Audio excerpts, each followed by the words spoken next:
4장 26절부터 마지막 절 41절까지 우리 함께 교독하겠습니다. 제가 먼저 26절 말씀 공독합니다. 또 이르시되 하나님의 나라는 사람이 씨를 땅에 뿌림과 같으니 그가 밤낮 자고 깨고 하는 중에 씨가 나서 자라되 어떻게 그리 되는지를 알지 못하니라. 땅이 스스로 열매를 맺되 처음에는 싹이요 다음에는 이삭이요 그 다음에는 이삭의 충실한 곡식이라. 열매가 되면 곧 낫을 되나 이는 추수 때가 이르렀으나. 또 이르시되 우리가 하나님의 나라를 어떻게 비교하며 또 무슨 비유로 나타낼까? 게다시아 날과 같으니 땅에 심길 때에는 땅 위의 모든 씨보다 작은 것이거든. 심긴 후에는 자라나서 모든 풀보다 커지며 큰 가지를 내나니 공중의 새들이 그 그늘에 깃들일 만큼 되느니라. 예수께서 이러한 많은 비유로 그들이 알아들을 수 있는 대로 말씀을 가르치시오. 비유가 아니면 말씀하지 아니하시고 다만 혼자 계실 때에 그 제자들에게 모든 것을 해석하시더라. 그날 저물 때에 제자들이 이르시되 우리가 저편으로 건너가자 하시니 그들이 무리를 떠나 예수를 배에 계신 그대로 모시고 가매 다른 배들도 함께 하더니 큰 광풍이 일어나며 물결이 배에 부딪혀 배에 가득하게 되었다. 예수께서 고물에서 베개를 베고 주무시더니 제자들이 깨우며 이르되 선생님이여 우리가 죽게 된 것을 돌보지 아니하시나이까 하니 바람을 꾸짖으시며 바다더러 이르시되 잠잠하라 고요하라 하시니 바람이 그치고 아주 잔잔하시더라. 이에 제자들에게 이르시되 어찌하여 이렇게 무서워하느냐 너희가 어찌 믿음이 없느냐 하시니 그들의 심히 두려워하여 서로 말하되 그가 누구이기에 바람과 바다도 순종하는가 하였더라. 아멘. 본문의 말씀을 가지고 하나님의 나라는 순종으로 라는 제목의 말씀을 함께 나누겠습니다.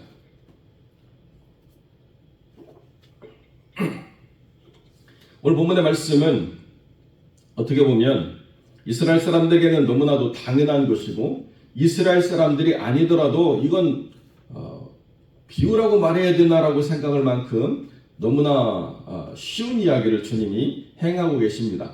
그런데 사실 이렇게 쉬운 하나님의 나라에 대한 비유가 사람들에 의해서 굉장히 어려운 상황으로 발전되고 왜곡되고 심지어는 망가지기까지 한다는 것을 우리가 종종 볼 때가 있습니다.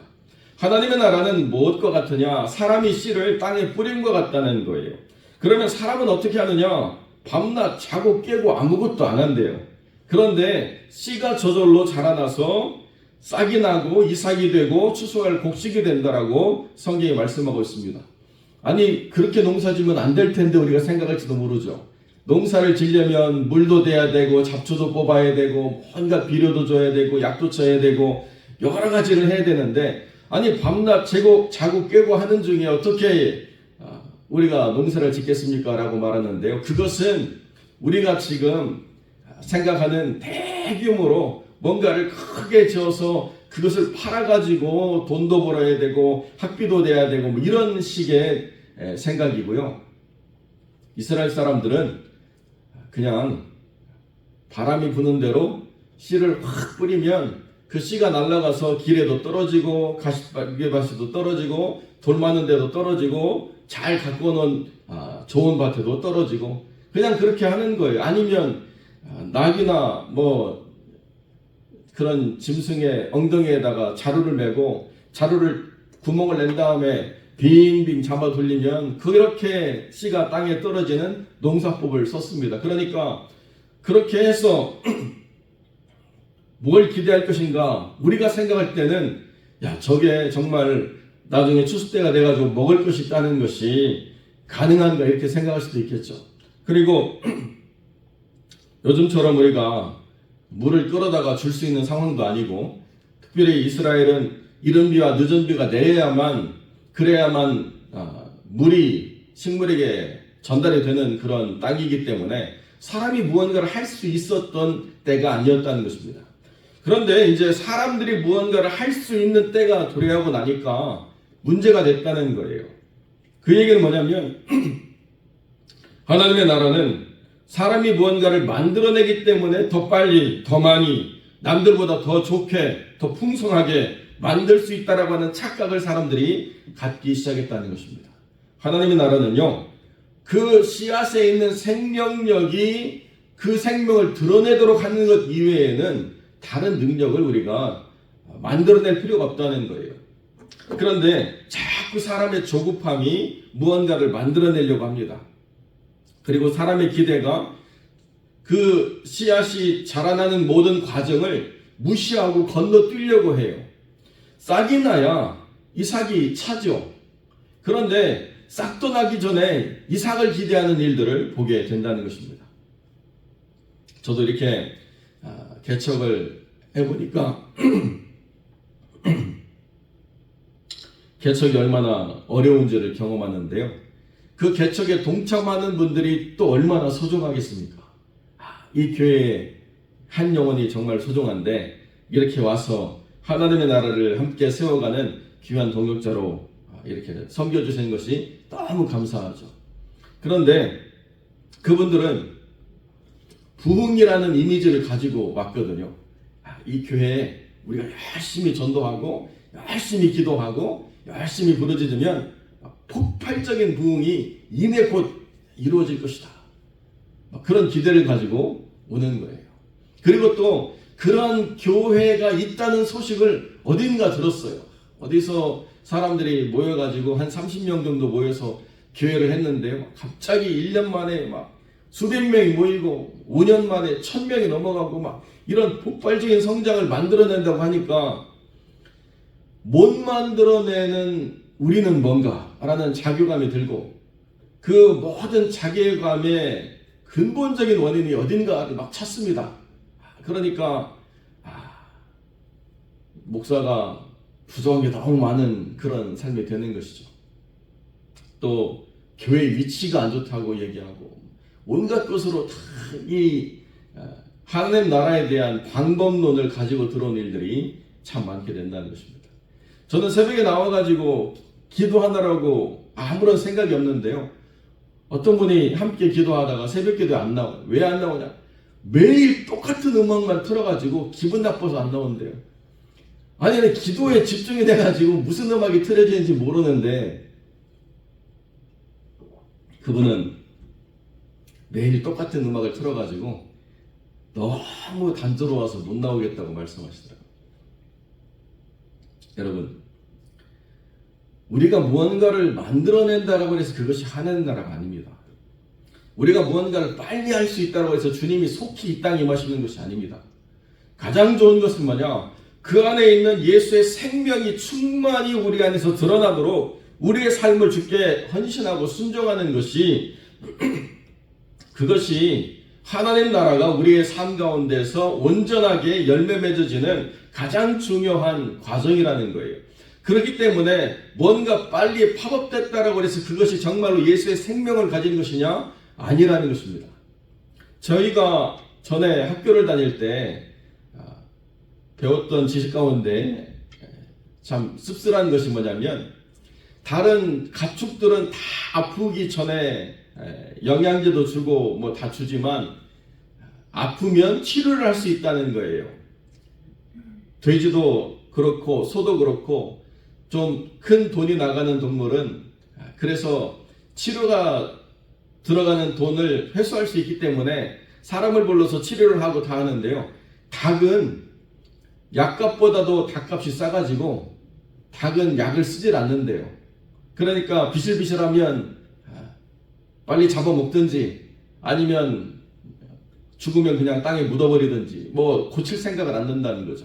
그러니까 아프기 전에 튼튼하게 자라라고 얼마나 항생제를 많이 주는지 아주 그 닭을 먹는다는 게 좀 위험한 일이다 이런 생각을 가질 정도로 저희가 지식을 배웠는데요.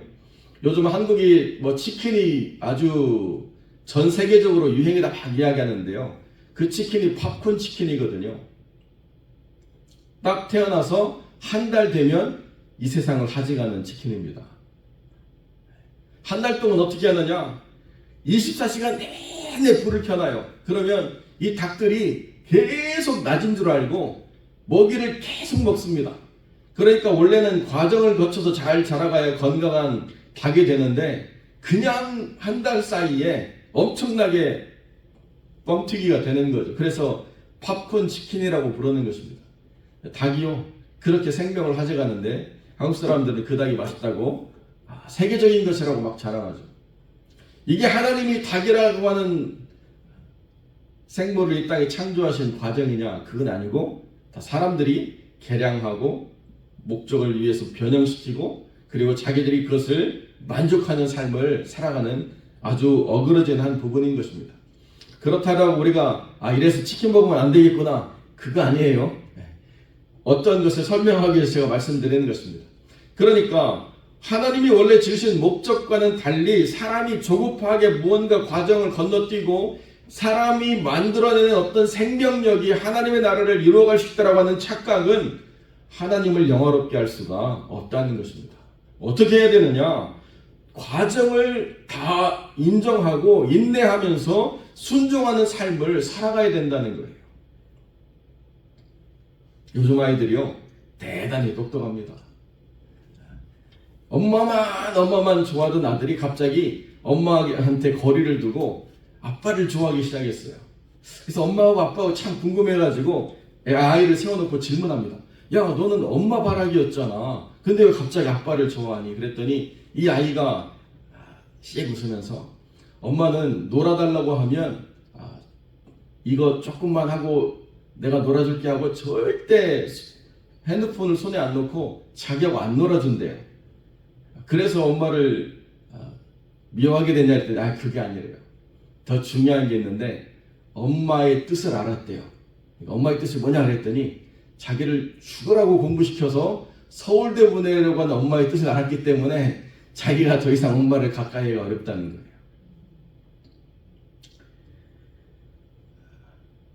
뭐 해프닝일 수도 있고 그냥 실수가 나오는 어떤 사건일 수도 있지만 그게 그 아이가 정말로 행복하게 살아가는 길이냐, 그리고 그 아이가 이 땅에서 살아가야 될 과정을 정말로 그렇게 강요할 수가 있느냐, 우리가 고민을 많이 하게 되죠. 하나님의 나라도 마찬가지라는 것입니다. 하나님의 교회가 천편일률적으로 다 똑같은 교회고 다 똑같은 부흥을 만들어내고 다 똑같이 공장에서 찍어내듯이 그렇게 나와야 되는 교회가 하나님은 아니라고 말씀하신다는 것입니다. 하나님의 교회는 하나님 안에서 예수의 생명이 드러나도록 하는 것 이외에는 다른 것이 드러날 필요가 없다는 거예요. 이 모든 과정과 이 모든 열매가 하나님 보시기에 아름답다라고 말하면 그 교회가 존재해야 될 이유가 있다는 것입니다. 그러니까 부흥이라고 하는 것을 말할 수 없는 자리에 가서 선교하는 또 목회하는 목사님들의 수고가 얼마나 멋지고 아름다운 것입니까? 부흥을 말하려고 하면 부흥을 할 수 있는 방법과 물질과 사람과 자리와 온갖 것들을 다 따져가지고 해야 되겠지만 그게 아니기 때문에 하나님이 부르시는 대로 가서 순종하고 거기 있는 영혼들을 섬기고 그 영혼들에게 예수의 생명을 전달하고 하는 일들을 벌이는 것이 하나님 보시기에 아름답다는 거예요. 그것이 하나님의 뜻이라는 것입니다. 그런데 자꾸 사람들이 거기에 뭔가 다른 가치관을 집어넣고 다른 방법론을 집어넣으니까 그 방법으로 되더라, 그렇게 하면 되더라라고 하면 되는 뭔가 결과물을 만들어내는 게 부흥이고 그 부흥의 결과가 무엇인가를 생각하지도 않은 채 그냥 거기에 몰입되어 버리니까 하나님의 나라에 생명이 드러나지 않는다는 것입니다. 그 다음에 뭐냐? 겨자씨예요. 겨자씨. 풀이거든요. 그런데요, 이 겨자씨 얼마나 작은지 이로 말할 수가 없습니다. 점 하나 찍어 놓은 거예요. 그걸 또 주일학교 아이들한테 보여주겠다고 가져와가지고 빌려와가지고 야 이거 겨자씨다 했는데 나중에 잃어버려가지고 못 찾는 전도사님도 있고 아주 해프닝이 많습니다. 그런데 그 겨자씨가 땅에 심겨지면 한 3m 정도 되는 나무처럼 보일 만큼 큰 관목으로 그렇게 자라거든요. 풀인데 나무처럼 자라요. 그러니까 거기에 공중의 새들이 깃들 정도로 그렇게 높게 자랍니다. 겨자씨 그 자체를 볼 때는요, 아무런 힘도 없고 능력도 없고 생명력도 없는 것 같은데 그 안에 하나님이 심겨 놓으신 그 생명의 능력이 있다는 거예요. 그러니까 겉으로 보고 판단하고 우리 생각에 예측되는 대로 결론을 낼 것이 아니라 하나님의 그 뜻대로 이루시도록 내어 맡기는 것이 중요하다고 또 반복적으로 말씀하고 있다는 것입니다. 그리고 난 다음에 제자들이 예수님이 다른 데로 또 가자고 하시니까 배를 타고 가고 여러 배들이 따라갔는데요. 거기 갈릴리가 호수라고도 하고 바다라고도 할 수 있는데 해수면보다 낮은 위치에 있기 때문에 항상 물결이 일어서 어려움을 겪는 그런 일들이 있죠. 그런데 큰 풍랑이 일어나가지고 물결에 배에 부딪히니까 사람들이 다 겁먹었습니다. 그때 주님이 왜 이렇게 무서워하느냐, 왜 믿음이 없느냐라고 하시면서 결론적으로 내린 말씀이 뭐냐? 그들이 내린 결론이 바람과 바다도 순종하더라. 그것이 이 모든 비유와 그들이 겪은 상황의 핵심이었다는 것입니다. 노를 젓는다고 풍랑을 벗어날 수가 없습니다. 뭐 돛을 달아가지고 빨리 빠져난다고 그 풍랑을 오히려 더 크게 겪는 일들이 있겠죠. 그때 순종이라고 하는 것은 막연히 그냥 상황을 버티고 인내하는 것이 아니라 예수님이 해결해 주실 것이라고 하는 믿음을 가지고 그분의 뜻을 구하는 것에 순종이라고 하는 것이 있다는 것입니다. 그러니까 핵심은 순종이라는 거죠.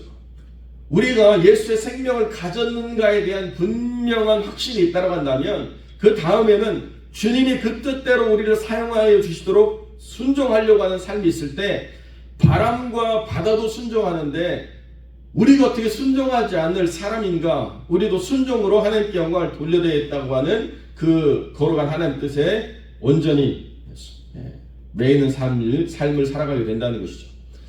결론은 순종을 통해서만 하나님의 나라가 이루어진다는 것입니다. 어디로 가든지 어느 때를 겪든지 어떤 사람을 만나든지 상황과 조건과 사람이 무언가를 만들어내는 것이 아니라 순종하는 사람을 통해서 하나님의 나라가 이루어진다.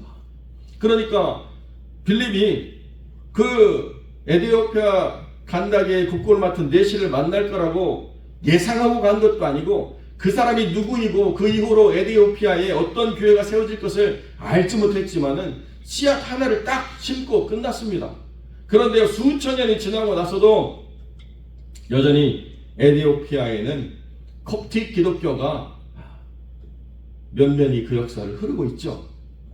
그때 빌립이 그 사람에게 하나의 씨앗을 심지 않았다고 한다면 그런 역사가 이루어지지 않았을 거잖아요. 하나님, 나도 베드로처럼 설교하면 3,000명, 5,000명이 변화되고 나도 설교하면 막 엄청난 역사가 일어나고 아니라는 거예요. 빌립의 삶은 평생 전도자였던 것이 사도행전에서 분명히 드러나고 있습니다. 바울을 만나서 바울이 어떻게 어려움을 겪을 것인지 빌립이 분명히 전해주고 있습니다. 그러나 빌립은 그 모든 삶에서 하나님의 뜻대로 순종하는 것 이외에는 다른 어떤 삶의 선택을 하지 않았기 때문에 하나님의 뜻 속에서 거룩한 영광의 도구로 살다가 주님 앞에 간 것이죠. 우리도 마찬가지라는 것입니다. 이 교회가 여러 가지 해야 될 일들도 많고 또 기대하는 것도 있고 많은 바람과 관심과 또 열정이 있겠지만은 더 중요한 게 뭐냐? 우리 안에서 예수의 생명이 드러나도록 순종하는 것.